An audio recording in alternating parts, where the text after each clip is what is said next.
Okay, so here's what I've been working on for the last 2 days.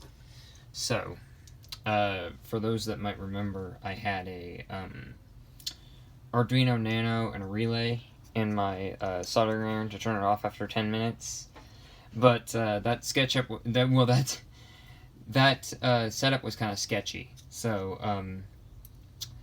I went and I got some real components to do. I got a real relay module and a smaller thing. So I used a digispark to run my code, turn it off after 10 minutes, and I used a relay module.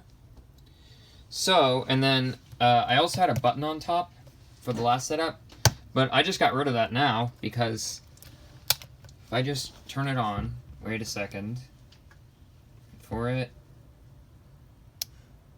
and there it goes.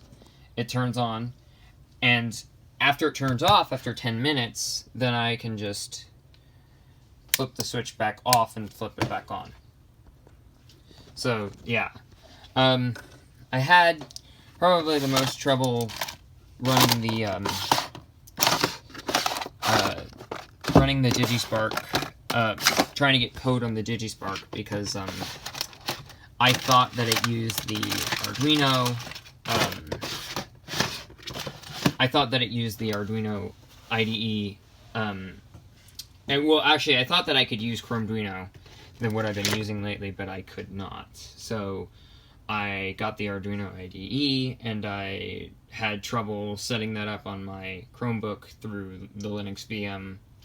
And so eventually I did finally do it. I got the code in there, and it works pretty well. So, yeah. And then, yeah, so the stuff that I bought to do some projects with is I bought 3 nanos. They're you know, the cheapo whatever, but they work fine.